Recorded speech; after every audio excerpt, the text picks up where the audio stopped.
میرے عزیزوں، ہندوستان میں جو یہ اختلاف ہے یہ اس کتاب نے پیدا کیا ہے. اس کا نام ہے تقویت الایمان. کیا نام ہے؟ تقویت الایمان. اور یہ کتاب لکھی ہوئی ہے مولوی اسماعیل دہلوی کی. اس وقت نہ مدرسہ دیوبند بنا تھا، نہ مدرسہ دیوبند کے علماء تھے، نہ اعلیٰ حضرت بریلی میں پیدا ہوئے تھے. اعلیٰ حضرت سے بھی بہت پہلے کی بات میں کر رہا ہوں. یہ کتاب لکھی مولانا اسماعیل دہلوی نے، جو شاہ ولی اللہ محدث دہلوی کے بیٹے تھے، پوتے تھے، اور شاہ عبدالعزیز محدث دہلوی کے بھتیجے تھے. یہ خاندان بزرگوں کا خاندان ہے، ولیوں کا خاندان ہے. اور شاہ ولی اللہ محدث دہلوی ہوں کہ شاہ عبد الرحیم محدث دہلوی ہوں، ان کی یہ کتاب ہے انفاس العارفین. اسے پڑھ لیجئے، آپ کو اندازہ ہو جائے گا کہ شاہ عبد الرحیم محدث دہلوی اور شاہ ولی اللہ محدث دہلوی یہ دونوں بزرگ پکے بریلوی تھے. ایسے ایسے عقیدے، بزرگوں کی کرامت، کشف، تصرفات کے واقعات لکھے ہوئے ہیں کہ دیوبندیت اور سلفیت ایک لمحے کے لیے بھی اس کی تائید نہیں کر سکتی ہے.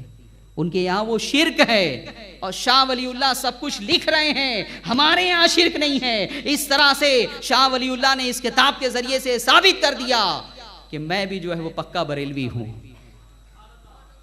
میں بھی بریلوی ہوں. بہرحال انہی کے بھتیجے تھے شاہ اسماعیل دہلوی. ولی کے گھر میں ایک بدترین شخص پیدا ہوا. یہ کتاب انہوں نے لکھی. اس کتاب کو کیسے انہوں نے لکھا؟ پہلے شاہ ولی اللہ، پہلے شاہ اسماعیل دہلوی جو ہے وہ وہابی نہیں تھے، سنی تھے.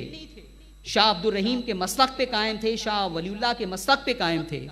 لیکن پھر بعد میں یہ گئے حج کے لیے. اس وقت وہاں پہ وہابی تحریک جو ہے وہ زور پکڑ رہی تھی. ان کی ملاقات کچھ وہابیوں سے ہوئی اور یہ لوگ متاثر ہو کر آئے وہابیت سے.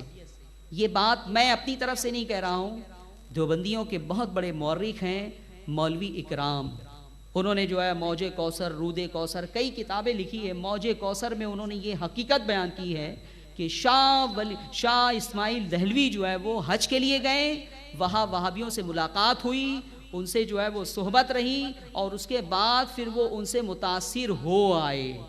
اور آنے کے بعد کیا ہوا؟ پہلے وہ نماز میں زور سے آمین نہیں کہتے تھے، یہاں آنے کے بعد زور سے انہوں نے آمین کہا.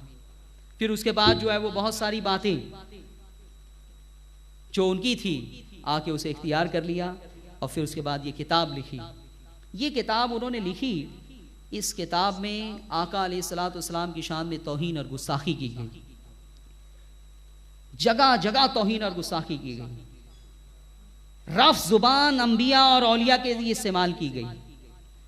اور اس کے بعد ان کو یہ احساس تھا کہ ہندوستان کے مسلمان اسے ہرگز برداشت نہیں کر سکیں گے. تو انہوں نے اس کتاب کے بارے میں اعتراف کر لیا کہ میں نے یہ کتاب لکھی ہے اور اس میں میں نے شرک خفی کو، جو چھوٹا شرک ہوتا ہے، اسے میں نے شرک جلی لکھ دیا ہے. شرک خفی سے کوئی آدمی مشرک نہیں ہوتا، اسلام کے دائرے سے نہیں نکلتا. جیسے آقا علیہ الصلوۃ والسلام نے فرمایا کہ کوئی نیک عمل اگر تم کسی کو دکھانے کے لیے کرتے ہو، مخلوق کو، تو یہ شرک خفی ہے، چھوٹا شرک ہے، لیکن اس سے کوئی مشرک تو نہیں ہو جاتا. تو ایسے کئی شرک خفی ہیں، چھوٹے چھوٹے شرک ہیں جو منع ہے، جن کی مذمت قرآن و سنت میں ہے، لیکن اس سے کوئی مشرک نہیں ہو جاتا. لیکن شرک جلی، معاذ اللہ، کسی نے کسی بت کو سجدہ کر دیا، کسی نے کشکا لگا لیا، کسی نے زنار باندھ لیا، اگر یہ سارے امور کوئی کر لیتا ہے تو مشرک ہو جائے گا، کافر ہو جائے گا. لیکن شرک خفی سے کوئی جو ہے وہ مشرک نہیں ہوگا. جان بوجھ کے اس میں جو ہے وہ مولانا اسماعیل دہلوی نے چھوٹے شرک کو، شرک خفی کو شرک جلی لکھ دیا ہے.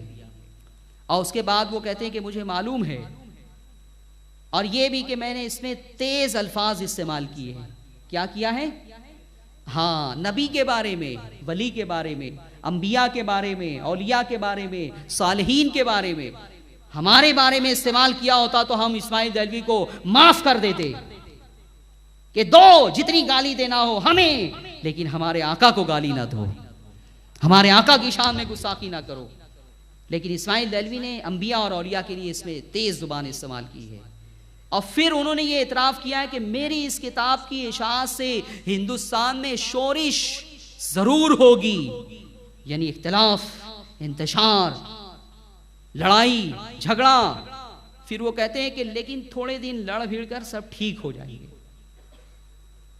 اب یہ بات میں اپنی طرف سے نہیں کہہ رہا ہوں، حوالہ نوٹ کریں، یہ کتاب ہے حکایات اولیاء، مصنف کی حیثیت سے اس پر نام لکھا ہوا ہے مولانا اشرف علی تھانوی کا، چھپی ہوئی ہے کتب خانہ نعیمیہ دیوبند، اور اس کے صفحہ نمبر 98 پر یہ پورا واقعہ تقویۃ الایمان کے مصنف نے پوری رودات جو ہے وہ بیان کی ہے، یہ جو ہے وہ نقل کیا جا رہا ہے۔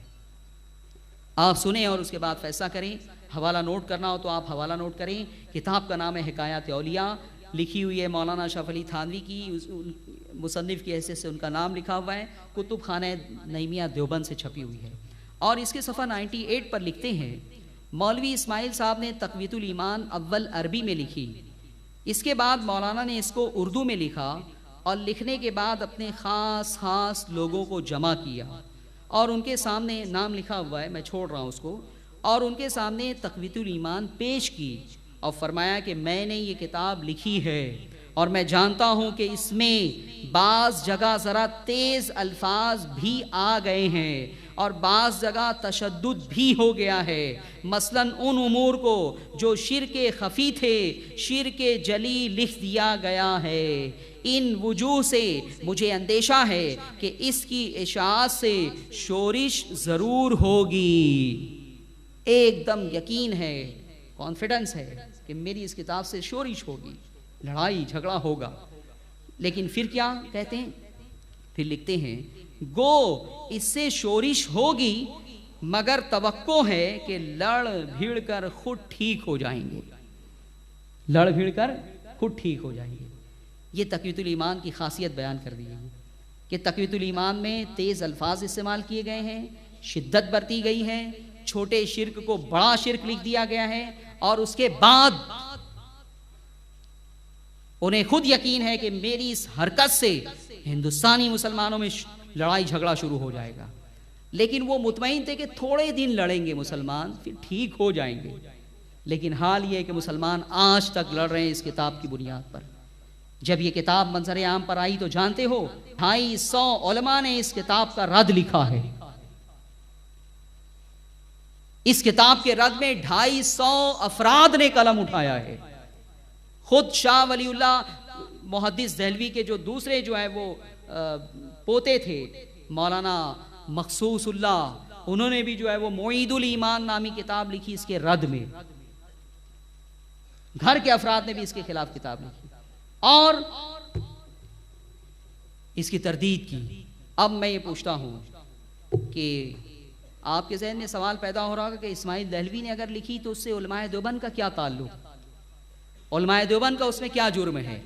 عزیزان گرامی، شاہ اسماعیل دہلوی نے جب یہ کتاب لکھی تو علماء دہلی نے، خاص طور پر علامہ فضل حق خیر آبادی نے اس کتاب کے رد میں ایک بہت جاندار کتاب لکھی جس کا نام ہے تحقیق الفتویٰ فی ابطال التغویٰ، اور اس کا رد لکھا اور آخر میں فیصلہ کیا کہ اس کتاب کا مصنف توہین رسالت کی بنیاد پر کافر ہے۔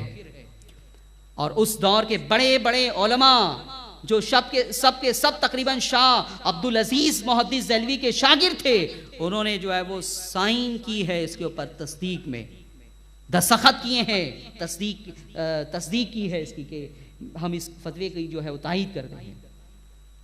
لیکن پھر کیا ہوا؟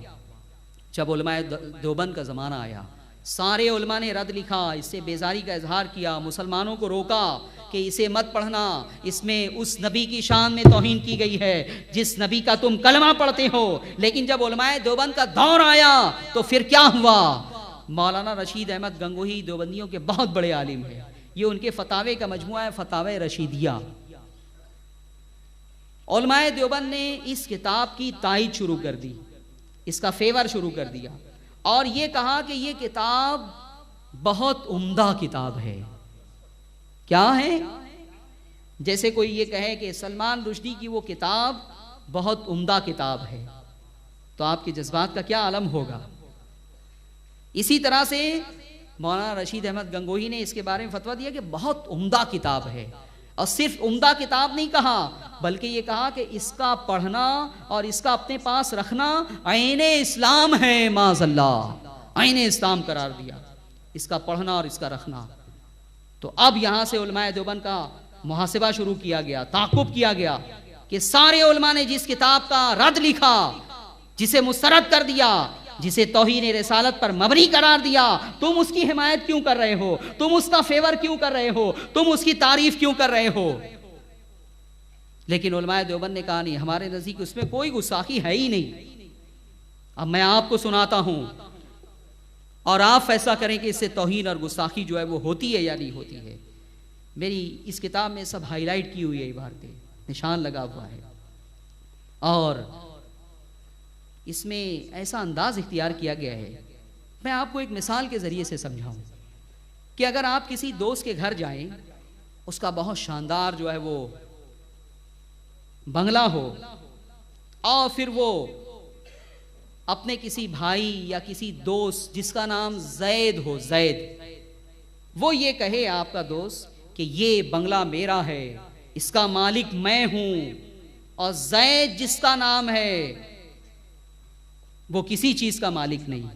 اگر آپ یہ سنیں گے اپنے دوست کی زبان سے فرسٹ ٹائم تو آپ بہت لائٹ لیں گے، آپ یہ سمجھیں گے کہ شاید کچھ اختلاف ہوگا زید سے، اسی لیے اس انداز میں بات کر رہا ہے۔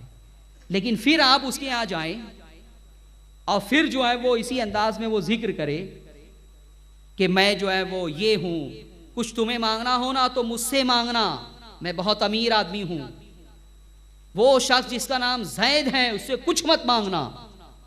دوبارہ جب وہ تذکرہ کرے گا اب آپ کی بتی جلے گی، اب آپ کو یقین ہو جائے گا کہ یہ زید کا تذکرہ اس انداز میں کیوں کرتا ہے۔ آپ نہیں جانتے زید کو، لیکن اگر وہ تذکرہ کرے گا تو آپ سمجھ جائیں گے کہ اس کو جو ہے اس سے کوئی الرجی ہے، کوئی عداوت ہے، کوئی دشمنی ہے، کوئی ڈسپیوٹ ہوگا یا نہیں۔ یہ بات فطری طور پہ آپ محسوس کریں گے یا نہیں؟ میرے عزیزوں اور میرے دوستوں، افسوس کے ساتھ امت کے سامنے میں جو ہے وہ یہ بات لا رہا ہوں کہ شاہ اسماعیل دہلوی نے اس کتاب میں آقا علیہ الصلوۃ والسلام کے لیے بالکل یہی لینگویج استعمال کی ہے۔